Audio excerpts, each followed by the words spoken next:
জামাতের আমির ইসরায়েলের সাথে তারা সম্পর্ক করলো, আপনার মিশরের সাথে ইসলামিক কান্ট্রি করছে, এই মাধ্যমে আপনার আমেরিকার সাথে করলো, ওনাদের নায়েবে আমির স্পষ্ট। ইসরায়েলের সাথে সম্পর্ক করতে জামাত, এটার সোর্সটা কি যে ইসরায়েলের সাথে সম্পর্ক করছে? বনিয়ামিন এবং মিশর আমেরিকা একই জায়গাতে।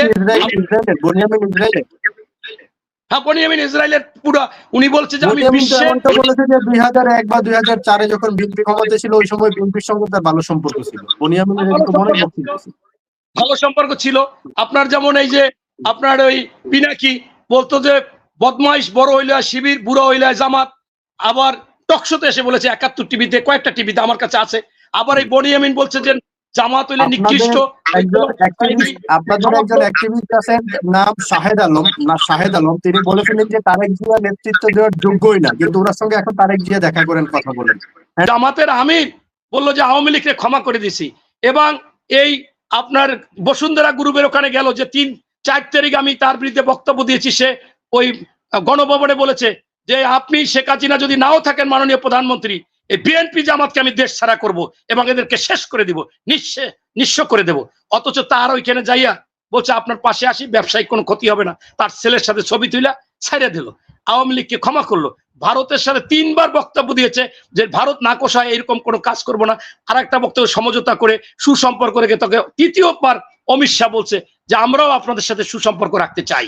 ইসরায়েলের সাথে তারা সম্পর্ক করলো, আপনার মিশরের সাথে ইসলামিক কান্ট্রি করছে, এই মাধ্যমে আপনার আমেরিকার সাথে করলো, ওনাদের নায়েবে আমির স্পষ্টভাবে। ভারতের সাথে সম্পর্কের কথা তো আপনারাও বলতেছেন, ভারতের সাথে বিএনপি ক্ষমতায় আসার সাথে সাথে ভারতের ভিসা সেন্টার খুলে দিচ্ছেন।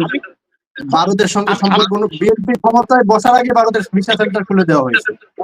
হ্যাঁ, আমরা তো দেখেছি যে তারাও পাল্লা দিয়ে করতেছে, আমরাও করতেছি। অসুবিধা কি? জামাতের আমির মুখে নাম নেয় নাই, কয়েক মাস পর বলে যে নিষেধ করছিল আমার এখানে আসছে, এই জন্য বলি নাই। এখন আমরা কি সাথে সম্পর্ক করতে জামাত, এটার সোর্সটা কি যে ইসরায়েলের সাথে সম্পর্ক করছে? বনিয়ামিন এবং মিশর আমেরিকা একই জায়গাতে। হ্যাঁ, বনিয়ামিন ইসরায়েলের পুরো, উনি বলছে যে আমি বিশ্বে বলেছে যে 2001 বা 2004-এ যখন বিএনপি ক্ষমতায় ছিল ওই সময় বিএনপির সঙ্গে তার ভালো সম্পর্ক ছিল। বনিয়ামিনের ভালো সম্পর্ক ছিল। আপনার যেমন এই যে আপনার ওই পিনাকি বলতো যে বদমাইশ বড় হইলে শিবির, বুড়ো হইলে জামাত। আবার টকশোতে এসে বলেছে 71 টিভিতে, কয়েকটা টিভিতে আমার কাছে আছে। আবার এই বনিয়ামিন বলছে যে জামাত হইলে নিকৃষ্ট। আপনাদের একজন অ্যাক্টিভিস্ট আছেন নাম শাহেদ আলম, তিনি বলেছিলেন যে তারেক জিয়া নেতৃত্ব দেওয়ার যোগ্যই না, কিন্তু ওনার সঙ্গে এখন তারেক জিয়া দেখা করেন, কথা বলেন, হ্যান্ডশেক করেন। আমি এটাই বলতেছি যে এটা এমন একটা চলমান প্রক্রিয়া রাজনীতি, কিন্তু আপনার রক্তের দাগ শুকাবে না। জামাতের আমির এই সমস্ত কথা বললে দ্রুত একজনের সাথে মিলতে চাবে, আওয়ামী লীগের সাথে মিলতে চাবে, ওই আপনার এনায়েতুল্লাহকে ঢাকা 17 আসনে নমিনেশন দিবে, আপনার কক্সবাজারে বদির সেকেন্ড ম্যানকে নমিনেশন দেবে। এরকম আমার এলাকায়ও নিছে, আমরাও নিছি। এখন আপনি শুধুমাত্র একচেটিয়া বললে তো মনির ভাই, আসলে আমার প্রশ্নটা এখানে যে জামাত করেছে আপনারাও করেছেন, তো জামাত থেকে আপনারা ভালো হলেন কোনটুকু? আপনার নিজের আসলেই তো আওয়ামী লীগের নেতৃত্বে নমিনেশন দিয়েছে, উনি প্রকাশ্যেই বলেছেন যে আমি আওয়ামী লীগ করি, তারেক রহমান ছাড়া কারো হেডাম নাই আমাকে নমিনেশন দিবে। আপনার নিজের আসলে আওয়ামী লীগের নেতা। আপনার একজন এমপি বাবুল সাহেব, তিনি আওয়ামী লীগের নেতাকে জেল থেকে ছাড়িয়ে এনে ফুলের মালা দিয়ে বরণ করছেন গতকালকে, আপনার বর্তমান সংসদ সদস্য। তাহলে জামাত করলে সেটা অন্যায়, বিএনপি করলে কি সেটা ন্যায় হয়ে যাবে? আরে ভাই, আমি তো সেটাই বলছি, যখন শুরুটা করছে জামাত, করার পরে তো এখন তো রাজনীতিতে ভোট দরকার ভাই। শুরুটা তো করছে জামাত। আমাদের এলাকায় জামাত যখন ভাই, আমার প্রশ্নটা আসলে এখানে যে জামাত যখন শুরু করেছে অন্যায় আওয়ামী লীগকে নিয়ে আসা, আপনারা যদি না এনে জামাতকে পাল্টা জবাব দিতেন যে জামাত করেছে আমরা করি নাই, আপনারা জনগণের হৃদয়ে থাকতেন, জনগণ আপনাদের মাথায় তুলে রাখতো। কিন্তু এটা আপনারা করেন না। ক্ষমতায় জামাত আমার আসনে বাগেরহাট 4-এ শরণখোলায় সাউথখালীতে একজনকে পিটাই মারে পলাইছে, সাবেক ছাত্র নেতা, প্রবাসে থাকতো। মারছে কারা? এই 13 জন জামাতের লোক। জামাতের এমপি বলে যে আমার লোক না, এরা আওয়ামী লীগ করতো, কিন্তু সাইনবোর্ড লাগাইয়া টাকা খরচ করিয়া ভোট দিয়েছে জামাতকে। এবং সাংবাদিকরা, একজন সাংবাদিক নাই বলছে না জামাতকে ভোট দিয়েছে, জামাতের সাথে কাজ করছে। এখন এই আওয়ামী লীগ আইন আমাদের পিটাচ্ছে, আমাদের মাইরে ফেলাচ্ছে। এখন আপনার হচ্ছে যে ঘটনাটা প্রতিযোগিতা হয়ে গেছে। ঢাকা ৭ আসনে এই এনায়েতুল্লাহ হাসিনার পাশে বক্তব্য দিয়েছে। এখন আমরাও যেহেতু দেখছি এসকন আপনার জামাতের সাথে জোট করে শাহজাহান চৌধুরী এখানে উঠছে, বলছে এসকন যা শিবির তাই, এসকন যা জামাত তাই তারেক রহমান আবার করছে কি মতুয়া সংগঠন নেছে। সেই মতুয়া সংগঠনের সভাপতি হচ্ছে আমার আসনের সোমনাথ দে। এন্ড মতুয়া জোট করছে, জোট করলে তো আওয়ামী লীগ দেখে নাই, মতুয়া দেখে নিছে, ওই এসকন দেখে নিছে।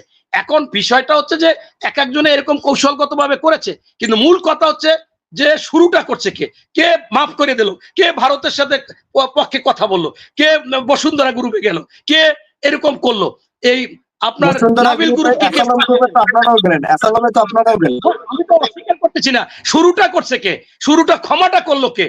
শোনেন, দেলোয়ার হোসেন সাইদির ছেলে মাসুদ সাইদির ওই দিনই বিকেলে বলছে আপনার সন্তান শহীদ হয়েছে, আপনি ক্ষমা করতে কে? এটা ভাইরাল হয়ে গেছিল। এখন এরপরে এত বড় প্রমাণের পরও যদি বলেন ভাই আমরা এখন প্রতিযোগিতা, ভাই নির্বাচনেও জিততে হবে, কোনটা টাইটেল হয়ে যাবে আপনার 37-38 জামাত ক্ষমা করেছে, জামাত সবকিছু, জামাত এখন রাষ্ট্রীয় ক্ষমতা এখন আপনারা আছেন, আপনারা সঠিক বিচারটা করেন, আপনারা কেন জামিন দিয়ে দিচ্ছেন? এখন হচ্ছে যে আপনার এই যে মামলাগুলো হয়েছে ক্ষমতায় চলে এসেছেন, আওয়ামী লীগের ভোট নিয়ে আসেন বা যেভাবে আসেন চলে আসতেন, এখন বিচারটা করেন, এখন বিচার না করে কেন জামিন দিয়ে ফুলের মালা দিয়ে বরণ করে নিতেছেন? এইবার আসেন ছাত্র বৈষম্যর নামে ঢাকাতে আমি যেটা বলছি এটা একটু তুমি জবাব দেন যে এখন ক্ষমতায় আসে কেন বিচারটা করতেছেন, এখন কেন জামিন দিচ্ছেন? এইটাই দিচ্ছি। আমার এলাকায় জীবনে ঢাকায় আসে নাই, 50 জনের নামে মামলা দিছে ঢাকায়, আমি সেই থানায় দৌড়ে গেছি, মিরপুরে গেছি, আপনাকে তাহলে এই যে সোমনাথ দে এ জীবনে কোনো খারাপ কাজ করে নাই, সে আওয়ামী লীগ করছে, আগে জাতীয় পার্টি করতো, পরে মারছে আওয়ামী লীগরা, কয়দিন আগে থানার সদস্য হয়েছে টিকে থাকার জন্য। এখন এর নামে মামলা হয়েছে 7-8টা। এখন মনে করেন আমার ওইখানে একটা মেয়ে তানিয়া, সে গ্রামের ছাত্র বৈষম্য বিরোধী আন্দোলন করছে, তার পুরো ফ্যামিলিকে আওয়ামী লীগের নামে 2-1 জন ছিল, আবার শিবির জামাতে ওর চাচা আছে, এখন ওরে ফ্যামিলির পুরো নাম দিয়ে দিছে, মামলা করছে ওর নামে 7টা, একটা মিরপুর থানায়, একটা নিউ মার্কেট থানায়, একটা রমনা এইতে শাহবাগ থানায়। আমি সেই জায়গায় ভাই গেছি, যাইয়ে বললাম যে ওরা তো ঢাকায় জীবনে চেনে না, বিশ্বাস করেন তারা ঢাকায় কখনো আসে না। এখন এই মিথ্যা মামলা হইলে তাদের ছাড়বে না? কোন লোক যদি না হয়, দোষী না হয়, তাহলে তাকে ছাড়বে না যে গণহত্যার সাথে জড়িত না? এরা ঢাকায় চেনে না। মোদির নামে কি মিথ্যা মামলা হয়েছে? মোদির নামে মিথ্যা মামলা হয়েছে বা সেলিনা হায়াৎ আইবির নামে মিথ্যা মামলা হয়েছে? আমি তো সেইগুলো ভালো, তবে সেলিনা আইবিও আমার কাছে মনে হয় না যে সে এরকম হত্যাকাণ্ডে, আমি দেখছি বিএনপির লোকদেরকে সাবিম ওসমানের সঙ্গে জুলাইয়ের সময় নারায়ণগঞ্জের দাঁড়িয়ে সরাসরি গুলির নির্দেশ দিয়েছেন এবং ছাত্রদের উপর নির্যাতন করেছে, এরকম অসংখ্য ফুটেজ আছে। আপনি কিভাবে জাস্টিফাই করবেন যে সেলিনা হায়াৎ আইবি মনে হয় না আপনার উনি আমি সেটা দেখেছি। এখন হচ্ছে কি যে সেটা অরিজিনাল বললো কিনা, এখন তো এমন এক যুগ, কাটছিট করে আমার নিজের ভয়েস 10টা জামাত এডিট করে মিথ্যাচার করেছে,